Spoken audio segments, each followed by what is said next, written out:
Assalamualaikum warahmatullahi wabarakatuh. Izin memperkenalkan diri, nama saya Nisa Andiani dari kelompok 6. Saya di sini akan menjelaskan tentang latar belakang Perhimpunan Indonesia.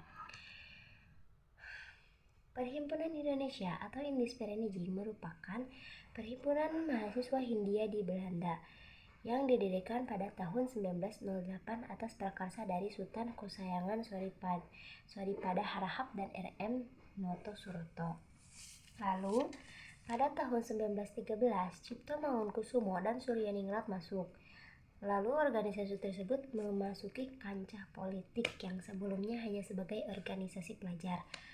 Dan pada waktu untuk menerbitkan majalah Hindia Putra, namun tidak memuat tulisan politik.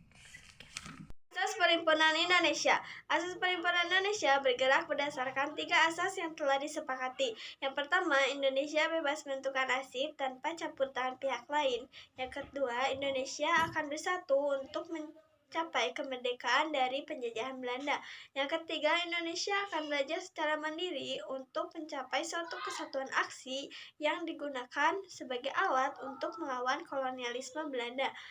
Asas Perhimpunan Indonesia memiliki cita-cita yang tercantum pada 4 pokok ideologinya.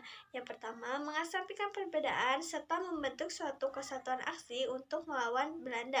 Yang kedua, solidaritas. Yang ketiga, non-koperasi atau tanpa campur tangan pihak lain. Yang keempat, perjuangan yang dilakukan haruslah mengandalkan kekuatan diri sendiri atau bangsa Indonesia itu sendiri. Kenalkan, nama saya Muhammad Wiramadana. Saya akan menjelaskan beberapa hal tentang perkembangan Perhimpunan Indonesia. Sebelumnya, istilah dari perhimpunan ini adalah Indisch Vereniging atau Perhimpunan Pelajar Hindia yang tinggal di Belanda. Namun, pada perkembangannya, istilah Indisch atau Hindia berubah menjadi Indonesich atas prakarsa atau perkenalan dari salah seorang tokoh Belanda yang bernama Cornelis van Holland yang memaparkan bahwa yang memberikan istilah lain untuk Nusantara ini yang semulanya Indisch dirubah menjadi Indonesich, dan istilah untuk pribumi pun atau inlander dirubah menjadi Indonesiar. Nah, pada tahun 1917 Perhimpunan Indonesia ini sebelumnya itu berhenti terlebih dahulu dalam penerbitan majalah Hindia Putranya. Nah, pada tahun 1922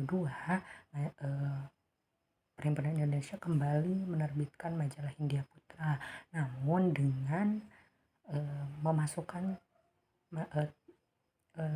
pembahasan-pembahasan tentang politik yang sebelumnya di terbitan-terbitan sebelumnya tidak membahas politik sama sekali. Namun pada tahun 1922 ini, diawali di tahun 1922 ini, Perhimpunan Indonesia menerbitkan majalah Hindia Putra di bawah asuhan Muhammad Hatta dengan memasukkan pembahasan-pembahasan politik.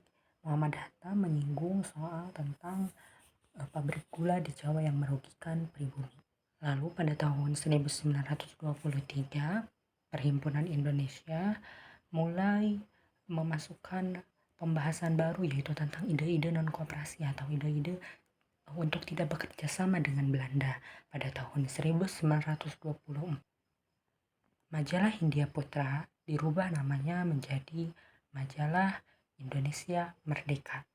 Lalu pada tahun 1925, organisasi ini yang semulanya Indisch Vereniging atau Perhimpunan Pelajar Hindia di Belanda dirubah menjadi Indonesich Vereniging, Perhimpunan Pelajar Indonesia di Belanda. Diterjemahkan ke dalam bahasa Indonesia menjadi Perhimpunan Indonesia.